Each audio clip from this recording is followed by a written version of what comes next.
Sans plus attendre, j'accueille Monsieur l'ambassadeur de Cuba en France, Héctor Garza, qui va nous présenter une communication sur l'actualisation du modèle économique cubain et les nouvelles relations avec les États-Unis. J'en profite pour vous souhaiter la bienvenue. Bon, merci. Je vois qu'il y a beaucoup de connaisseurs de Cuba et beaucoup d'amis de Cuba ici, dans cette salle. Commençons par Mandelson, l'ancien ambassadeur à Cuba, mais qui est toujours considéré comme ambassadeur. Parce qu'il ne peut pas se détacher de Cuba. Jean-Pierre Bell, vous le connaissez, le président. Salim, on l'a lu partout sur Cuba. Et Stéphane Koski, qui est aussi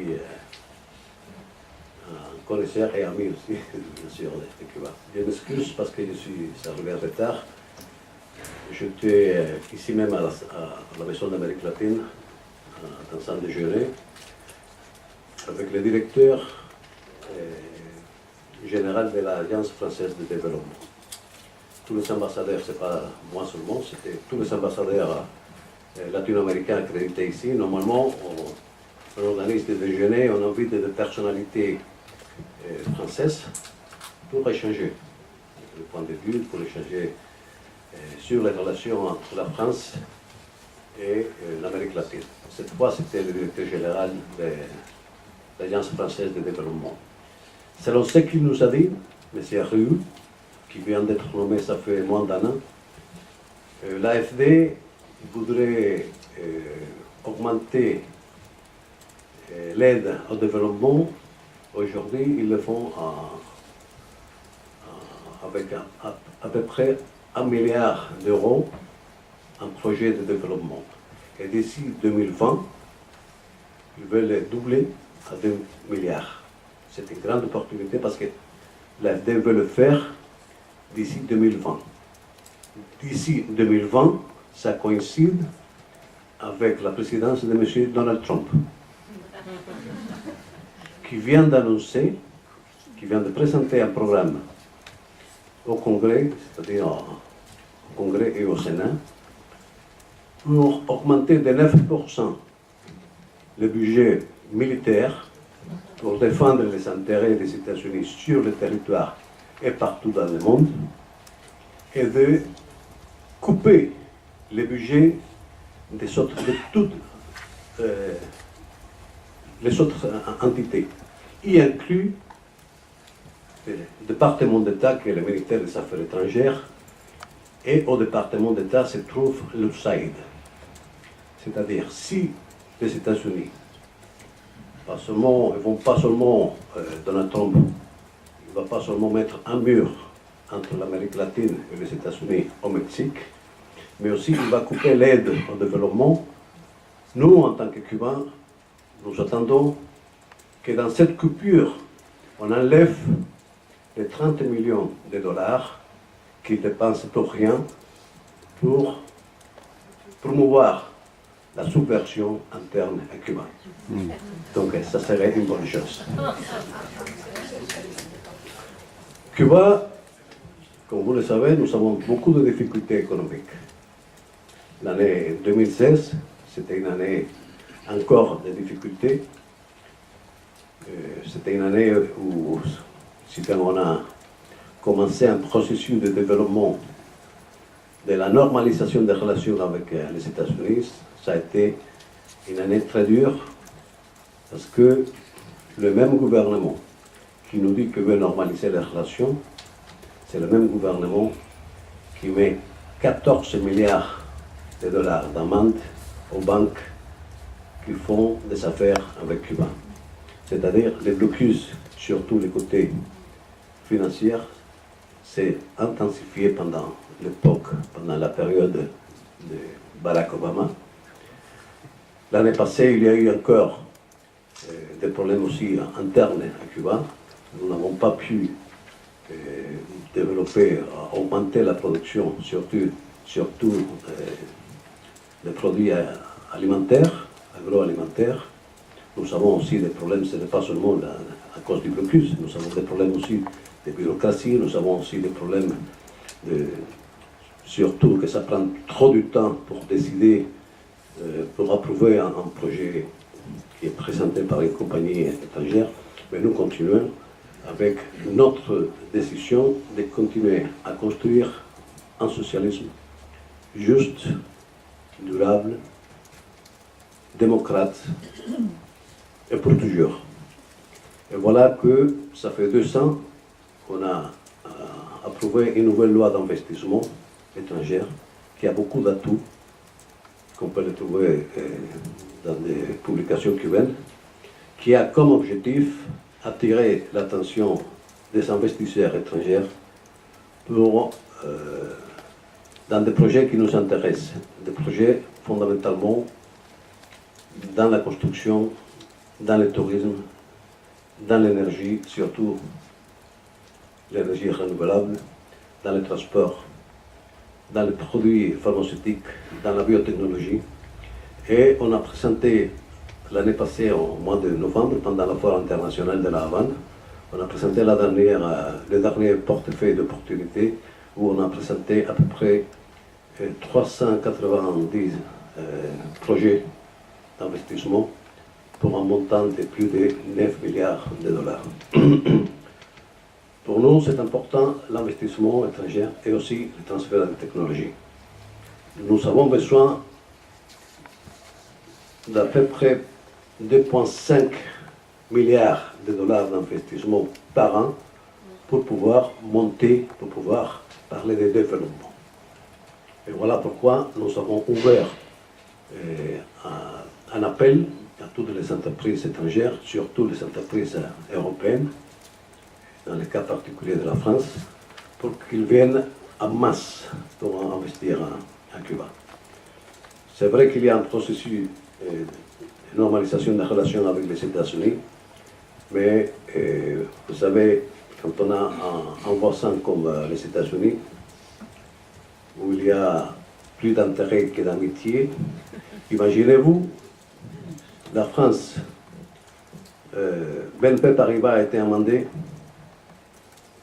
9 milliards, je crois, c'était à peu près 9 milliards d'euros, parce que la banque avait fait des opérations avec Cuba.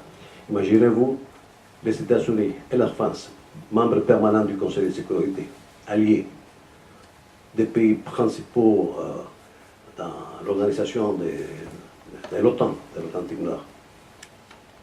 Ce sont des alliés. Imaginez-vous, si les États-Unis font ça avec un allié, imaginez-vous ce qu'ils vont faire contre nous. Donc, c'est vrai, il faut normaliser les relations, il faut avoir des relations normales, mais il ne faut pas que ça se fasse de façon que notre souveraineté et notre indépendance soient même essayées d'être changées. Ça ne se fera pas. Nous allons continuer notre démarche et nous allons continuer notre position de développer les relations avec la nouvelle administration américaine, si bien que jusqu'aujourd'hui, sérieusement parlant, il n'y a pas eu encore une position claire, comme par ailleurs sur beaucoup de choses au monde, mais dans le cas de Cuba, il n'y a pas eu encore une position très claire de la nouvelle administration américaine sur les relations entre Cuba et les États-Unis. On ne sait pas qu'est-ce qui va se passer. Il y a eu les pas en avant, d'avance qu'a fait le président Obama. C'est vrai qu'il a fait beaucoup, mais c'est vrai aussi qu'il aurait pu faire encore plus de ce qu'il a fait. La dernière chose qu'il a fait, c'était de signer une loi, comment ça s'appelle, une norme administrative, je ne me rappelle pas le nom, le décret, oui, le décret, pour que les prochaines administrations américaines continuent sur les pas qu'il a commencé. Ça ne veut pas dire que Donald Trump va le suivre. Il n'est pas obligé de le faire.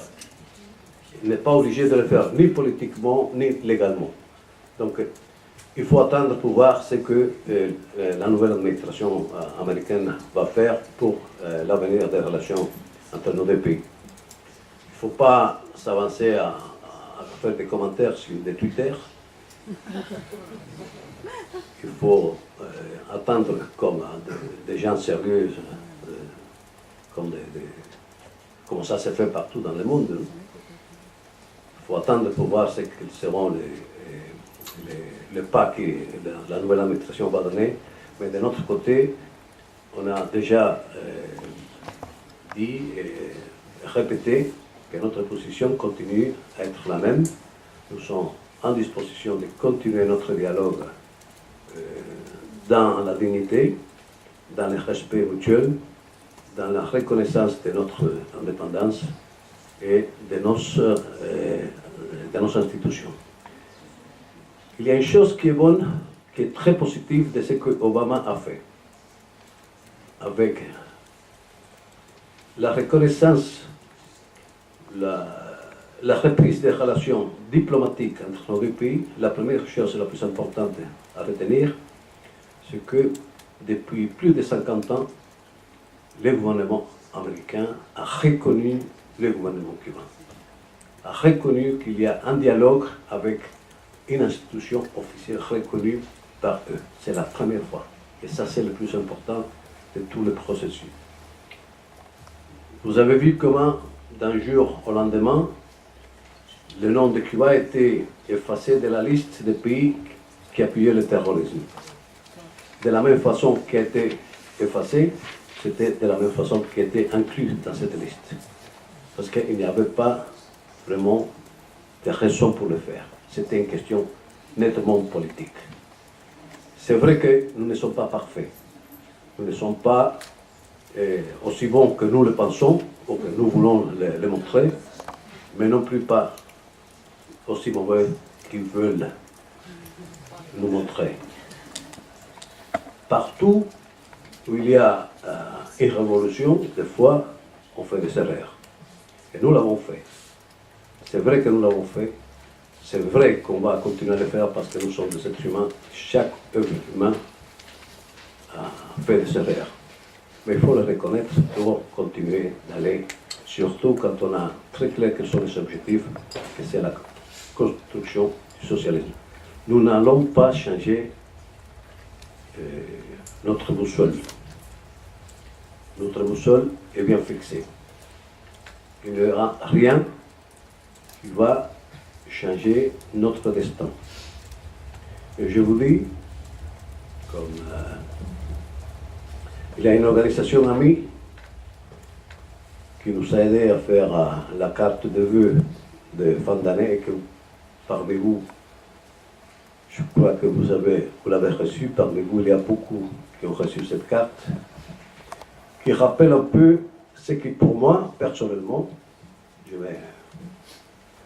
je me demande si je peux parler en nom personnel en tant qu'ambassadeur, mais je vais le faire. Pour moi, c'est le testament politique de Fidel Castro. Au mois de juin 1958, les Américains continuaient bien sûr à apporter l'appui militaire à la dictature de Batista. Et il y a eu un bombardement avec des bombes américaines sur la maison d'un paysan qui était rien que paysan. Il n'était même pas rebelle, ne faisait pas partie de la guérilla, il n'était pas maquissard. Et dans un petit morceau de papier, à peu près comme ça, que Fidel avait, avec un petit morceau de crayon, il a écrit quelque chose comme ça à Celia, sa secrétaire. Et Celia a maintenu dans les archives ce petit morceau de papier qui disait à peu près: Celia, après avoir vu ce que les Américains ont fait sur la maison de Mario, c'est-à-dire bombarder la maison de Mario, je me suis dit que quand cette guerre termine, pour moi, va commencer la véritable guerre que je vais mener contre les Américains. Et je crois que ça sera mon vrai destin. Jusqu'à sa mort, c'était son destin. Empêcher que les États-Unis tombent sur Cuba. Empêcher que Cuba soit l'étoile numéro 51 dans les drapeaux des États-Unis. Et jusqu'à la fin, il l'a fait. Son dernier écrit, sa dernière réflexion qu'il a fait, je me rappelle, il avait dit, on ne savait pas encore qui serait le président des États-Unis. Il a fait sa réflexion, il a dit, je crois que M. Obama, parce qu'il avait pu aller plus loin de ce qu'il a fait, et Donald Trump, comme il avait une vision en distance, il a dit, je crois que M. Obama et M. Donald Trump ont le droit à être condécorés avec la médaille de boue, de fango. Voilà la pensée politique de Fidel Castro, et voilà ce qui continue à être la guide de notre action, de notre pays. Je ne sais pas si dans cette opportunité, il y aura la possibilité de faire un débat, des questions et des réponses. Mais moi, normalement, je préfère répondre aux questions que de faire un monologue. Merci.